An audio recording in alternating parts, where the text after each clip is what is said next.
గొప్ప పనులు చేయడానికి సమయం పడుతుంది.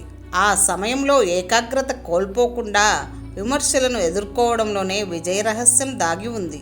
నీకు నచ్చని పని గురించి ఎక్కువ సమయం చర్చించకు. నీకు నచ్చిన పని చెయ్యడానికి ఎక్కువ సమయం ఎదురు చూడకు. నీకు రాని పని నేర్చుకో. నీకు వచ్చిన పని నేర్పించు. ఆశ మరియు ఆవేశం రెండూ ఒకటే. ఎందుకంటే అవి ఎక్కువైతే జీవితంలో అన్నీ తక్కువైతాయి. ఎప్పుడూ గెలిస్తే వచ్చే ఆనందం కన్నా ఓటమిలో కూరుకుపోయి గెలిస్తే వచ్చే ఆనందం చాలా గొప్పగా ఉంటుంది. తప్పనిసరైతే అబద్ధం చెప్పు, కానీ ఆ అబద్ధాన్ని నిజం చేయాలనుకోకు. ప్రేమను పొందడానికి అబద్ధాలు ఆడవచ్చేమో, కానీ ప్రేమను మాత్రం అబద్ధం చేయకూడదు. తండ్రికి భయపడడం కాదు, తండ్రి నీకు నేర్పిన నడవడిలో చూపిన బాటలో నడిచి చూపించు. నమ్మకం పెనుగాలిలో గడ్డిపరక లాంటిది, ఉప్పెనలో నీటిపై బుడగ లాంటిది. క్షణంలో మాసిపోయేది, చేజారిన తిరిగి రానిది. చేతకానితనం, ప్రేమలేని జీవితం చచ్చేదాకా తేలుకుట్టిన నొప్పి లాంటిదే. దేవుడు నీకు కష్టాలను ఇచ్చేది నిన్ను బాధ పెట్టడానికి కాదు. ఎంతమంది నీతో నిజాయితీగా ఉన్నారు, ఎంతమంది నటిస్తూ ఉన్నారని నీకు తెలియజేయడానికి మాత్రమే. ఏంటో ఈ జీవితం, గమ్యం తెలియని ప్రయాణం, సమాధానం లేని ప్రశ్నలు, టైంపాస్ చేసే స్నేహాలు, విలువ ఇవ్వని బంధాలు.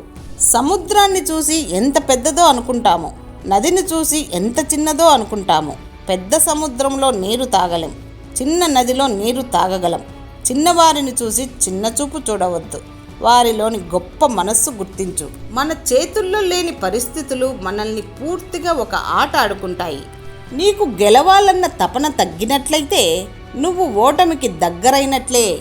ఆపద వచ్చినప్పుడు ధైర్యంగా ఉంటే దాని నుంచి సగం బయటపడినట్టే.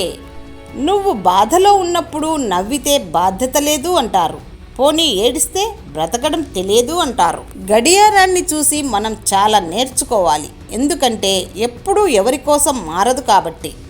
నిజానికి బాధ పోవాలి అంటే తోడు కావాలి అనుకుంటాం, కానీ ఏకాంతం కావాలి. మనం ఏమిటో మనకు అర్థం అవ్వడానికి కొంచెం ఏకాంతం కావాలి. నిజాన్ని కటువుగా చెప్పరాదు. కటువుగా మాట్లాడడం వల్ల మనిషి స్వభావం తీయదనాన్ని కోల్పోయి కటువుగా మారిపోతుంది. జీవితంలో తెలుసుకోవలసిన ముఖ్యమైన విషయం ఏమిటంటే, నీకు సమయం వచ్చేంత వరకు ఇతరులు కలిగించే నొప్పిని భరించాల్సి ఉంటుంది. ఒకరు మనల్ని వద్దు అనుకున్నప్పుడు మనం కూడా వాళ్ళని వద్దు అనుకోవాలి, లేకపోతే మనల్ని కాళ్ళ కింద చెప్పులా చూస్తారు. గుర్తుపెట్టుకో, ఎవరు కూడా ఊరికే మన జీవితంలోకి రారు. ఆ సృష్టికర్త వారికి ఏదో ఒక పాత్రను మన జీవితం కోసం ఇచ్చి ఉంటాడు.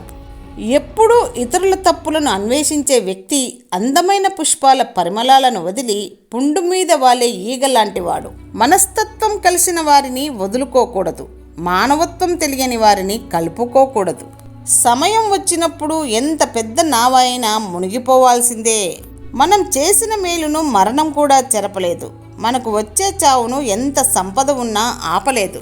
జ్ఞానం లేకుండా గర్వంగా బ్రతికే బ్రతుకు చాలా నీచమైనది. తిరుగుబాటుకు, నేరాలకు మూలం దరిద్రమే. హద్దులని పెట్టుకొని మనల్ని నియంత్రించుకునేది మనమే. ఆ హద్దులను చెరిపివేసి చరిత్రను రాయగలిగేది మనమే.